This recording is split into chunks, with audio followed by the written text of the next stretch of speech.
Z900RS.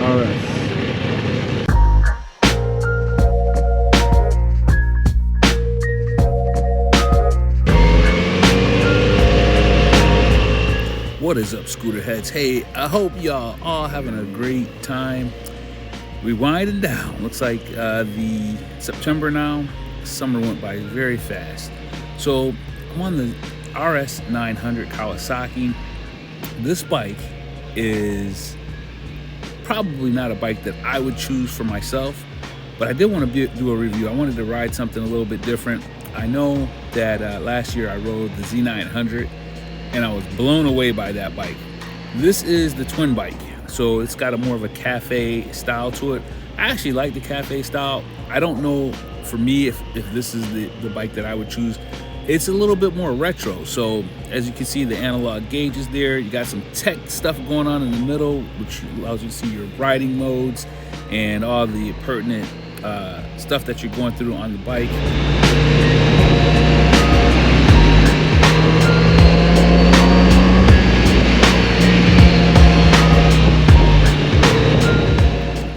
Base Z900RS has retro styling, teardrop fuel tank, looks like a tuned stainless steel exhaust system, round LED, bullet-shaped analog dials.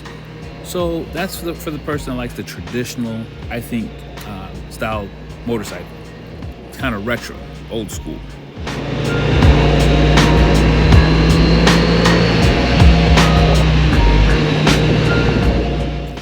I had the Z900RS Cafe. Out of the three, I would say this is my favorite one. Again, tuned exhaust with brushed finish, cafe racer stop front cowl. That I like that, and vintage graphics. I do think this bike does look really cool in person.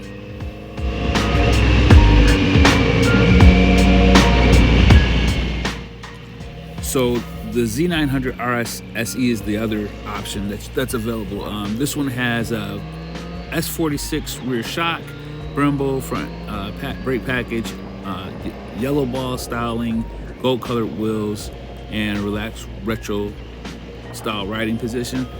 I think that one's another cool one. I like the color on this one.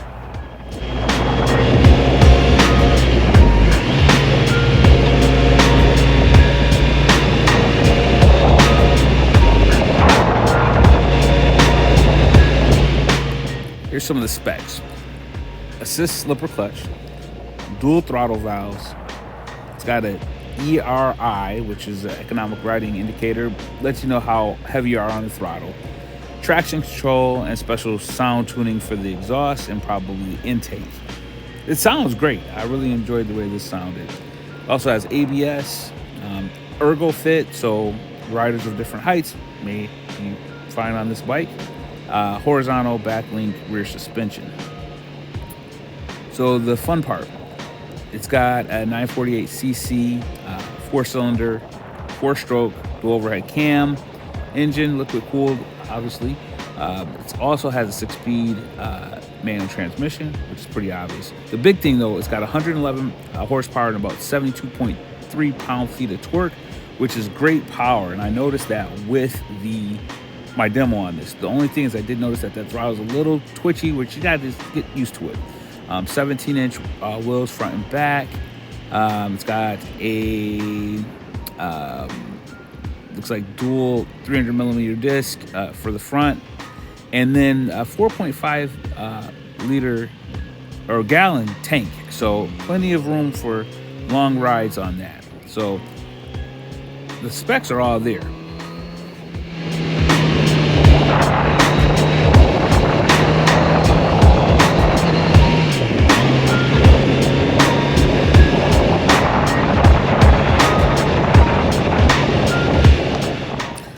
Overall, I had a great time demoing the Z900RS. Tell you the things that I liked first. So I like the retro styling.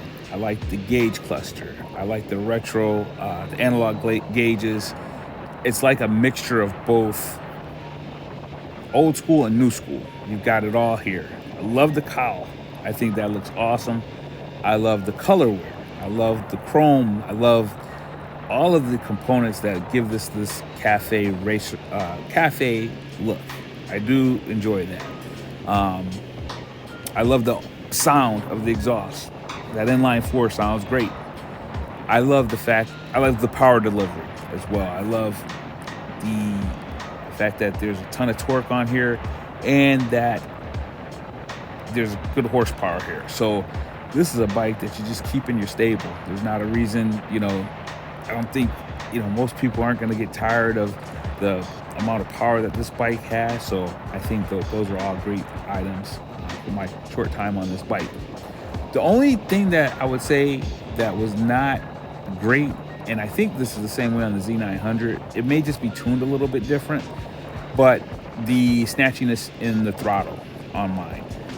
Like I said, or maybe I didn't mention this, but it does have a drive-by-wire system. So getting off the Ninja 650 onto this bike, it did cause me to be a little bit snatchy on the throttle.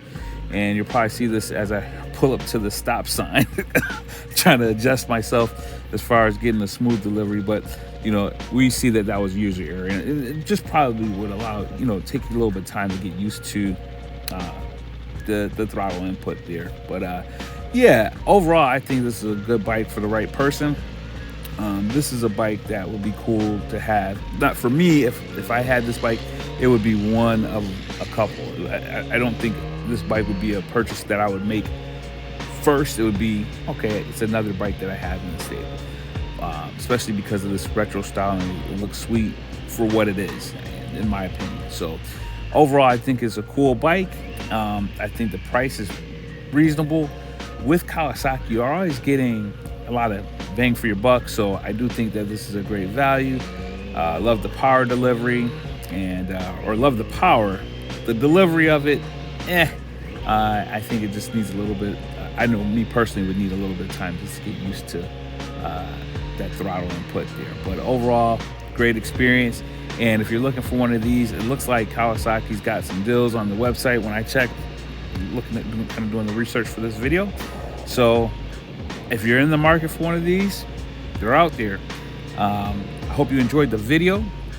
I will check on you in the next one. You guys stay safe out there, and appreciate you guys for tuning in as usual. I will check you on the next one, y'all. Peace.